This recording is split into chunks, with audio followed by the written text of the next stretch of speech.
Still after kubulala labantu, ubulala abantu baseMozambique, Zimbabwe, Malawi, Tanzania, Zambia, Swaziland. Mawuceda ukubulala labantu, mawuceda ukunukelwa yilabantu enithi niyabayanukela, uyolalaphi? Uyolala ebackroom kagogo wakho. Wena sewunezizukulu la kubo 50.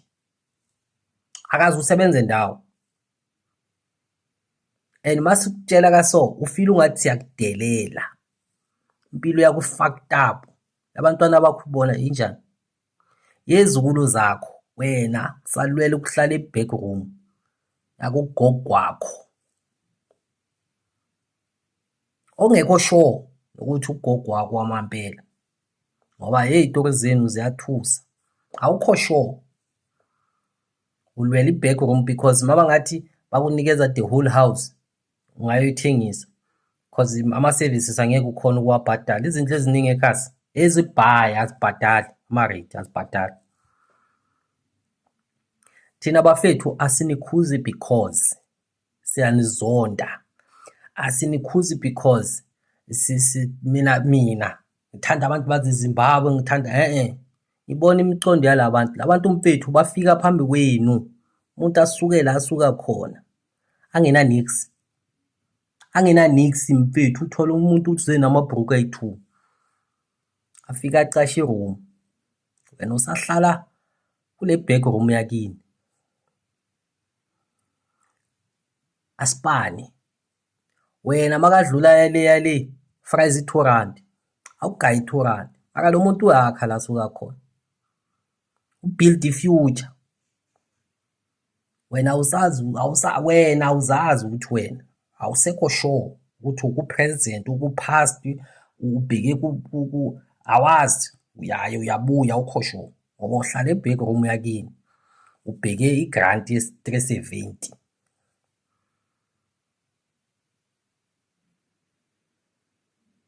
Akaze uphume if uzaliwe eJozi uhlale if futhi hayi uKZN yona iWest. Akaze uphume uya kwenye province ufike uhlupheke lapho uzama abantu bazokujwayela kabi.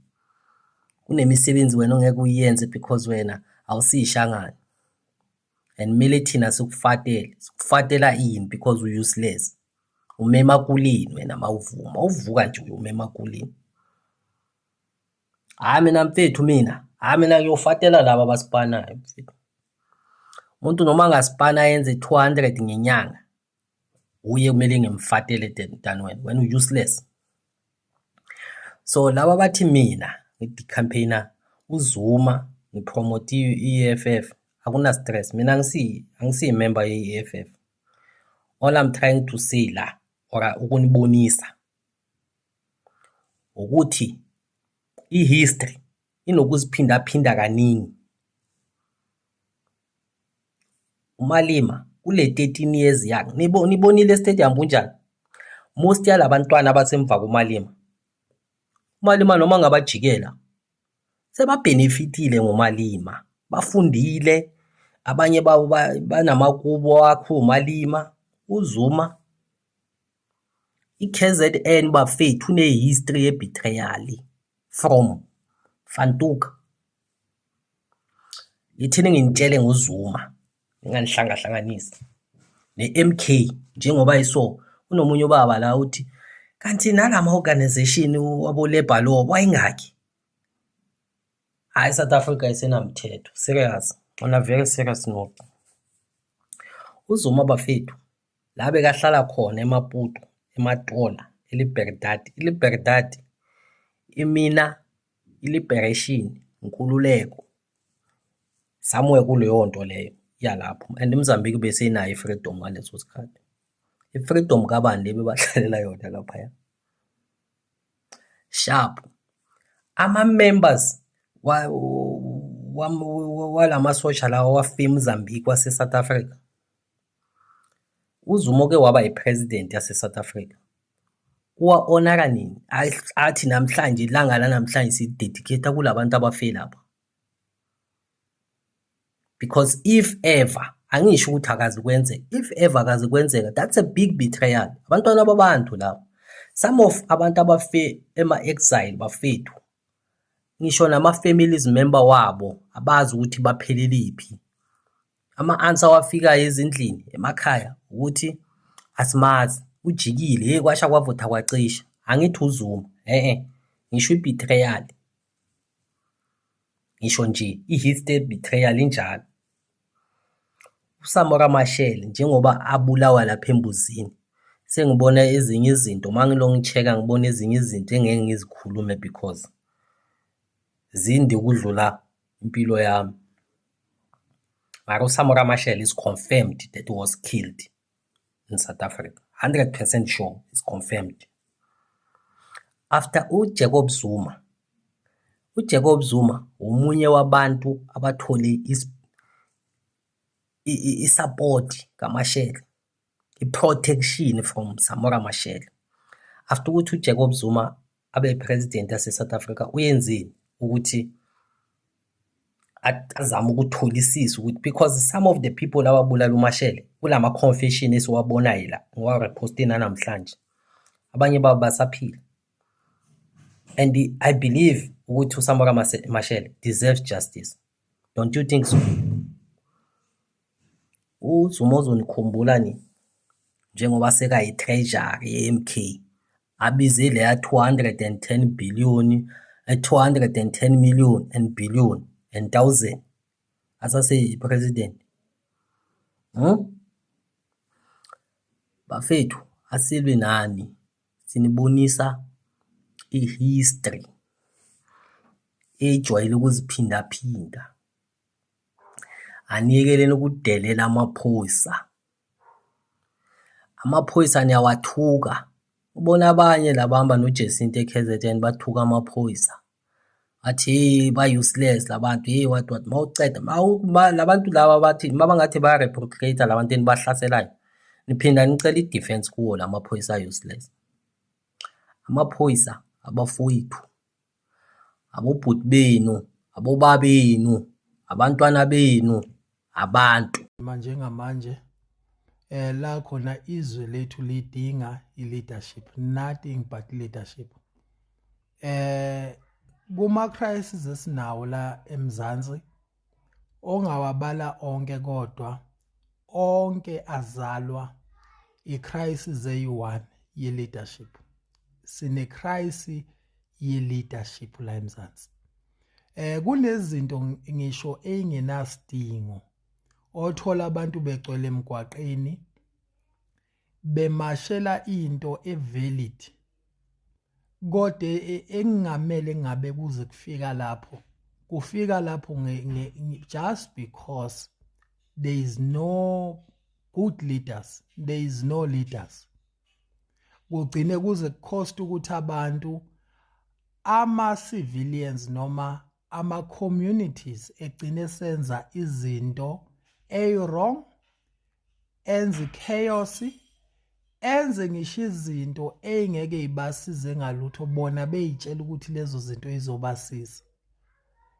Ayikho i-organization noma isizwe ekumele siyilide sona. Ayikho into enjalo kudingeka ama-leaders. Ngizwe nje abantu bejabula bethena njengamanje siyayithathela umthetho, njengamanje asinama-leader, singene emgwaqeni siyi-leader thina, benze ngisho ama-decision obonayo ukuthi lana makhulu adinga ama-leaders. Akona ama-decision okuthathwa as just ordinary members of this country, adinga ama-leaders. Ngeshwa ke kwesinye isikhathi ngiyabaxolela ngoba maye ngekho ama-leaders to show up kusuke kuzokwenzakalana. Ngoba nawo basuke bezwakalisa izinkalazo zabo, bezama ukuyilekelela noma ukuyisiza la babona ukuthi bengakhona ukuyisiza khona. Kodwa yonke ama-problem ale country le is because of absence of leadership. Uyabona nje lento enziwa yilaba bantu la, for example babopha umuntu lelindiya lesifazane bambophela ukuthi ubeqashe benestaff sama illegal foreigners, undocumented foreigners. Okay, right. Okuyinto ke wrong leyo, wrong leyo nto leyo. Kodwa ke ngicela ukubuza ukuthi mase nimbopha ngoba I'm sure ukuthi kuleyo company akuwona wonke ama illegal foreigners. Kunabantu basemzansi on that same company kunabantu basemzansi. Mase nimbopha anazi ukuthi ne company might shut down. Mayisi shut down I company on a positive side kuzo yini esizoyizuza ukuthi njengamanje at least imsebenzi khona yakhekile noma khona yini on a positive side yini esizoyizuza ngoba everything will result to be negative ukuthi njengamanje ama South Africans ade khona kuleyo company now mayisi shut down I company because kwabanjwa ukuthi umqashi wabo uqashe few of the undocumented foreign nationals mase shut down I company yakhe nabo laba bangama South African bazobe sebesebenza kuphi ngoba I company izobe isiphelile isivaliwe. Ake ngithi ke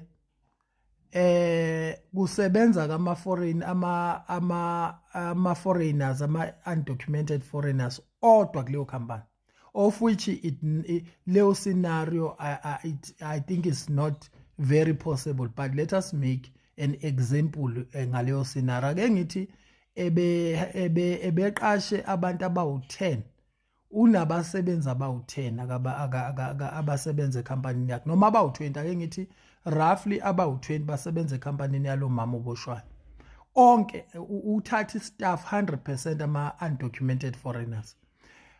Ma ukuthi njenga I-accountability framework kumele uyi-apply kuyena umenza account for lento ayenzayo. Ma umbopha I-shut down le company, okay, sharp ama illegal foreigners vele they will find a way ukuthi bebe deported back kuma countries zabo. Kodwa manje problem le company isivalile. Bengeke kube ngcono nokuthi kuzame ukuthi lo mama bamjezise ngenye indlela mhlambe ngefine bese bemtshela ukuthi akafake ama South African akakhiphe advertise akakhiphe fine bese ekhiphe post advertise ukuthatha ama South African. At least ma ukuthi bebaholela imali encane laba akeze ukukhona ukuphinda thatha omunye u20 at least akathatha u10 noma u5 kodwa uzoba I-guarantee ukuthi at least out of this kuzosizakala abantu bala eMzansi ukuthi bathole umsebenzi. Manje nginenkinga mina ngento eyenziwayo uthuthu ubona isigcino. There is no gain esigcineni. There is nothing to gain. Ukubhikisha nje ukulwa kuze kwenzeke izinto eziningi kodwa uthola ukuthi ekugcineni utholeni lutho. Ilento engangiyikhuza yini lento ilanko noma yini le hamba ivala ngisho indawo zokusebenza. Ngangikhala ngibuka bevala iChina Mall. Ivalwa thaqa iChina Mall. My Valley China Mall bathi valela ukuthi ayinamaphepha khona amaphepha ashoda noma khona amaphepha angekho yet laba bantu baqashe abantu bala eMzansi akho awekho ama illegal foreigners in that scenario. Kukhona abantu baseMzansi inkinga bayivalela icompany ukuthi ayinayo ama compliances right. Ma ukuthi uyi-leader nihlakaniphile, you are a true leader nihlakaniphile, why are you doing that? Ngoba mase niyivalile icompany i-China Mall iqasha abantu abawu-30, 40, 50 bala eMzansi sebeyaphuma njalo baphelelwa imisebenzi. Kahle hle nina kwi-percentage ye-unemployment esinayo, kwi-rate ye-unemployment seni-edeleni i-percent ngaphezulu. Into ebekumele niyenze ukusiza le-China Mall ukuthi i-comply. As leaders, bekumele nokhe kuyo yonke iminyango la yama-compliances, la ekumele i-comply khona, bebe registered, beqhubeke be-operate. Ningabashaya ngefine enithanda ukubashaya ngayo ukuthi in a form of i-accountability. Nibashaye ngefine maybe ka-100,000 ukubajezisa for leso senzo, bese niyabalekelela ukuthola lawo ma-document, lawo ma-compliances, beqhubeke be-operate. Lapho akulahlekanga amathuba emisebenzi, kodwa sebezo-operator kahle njengamanje, be-complya, okuyinto esiyifunayo la eMzansi.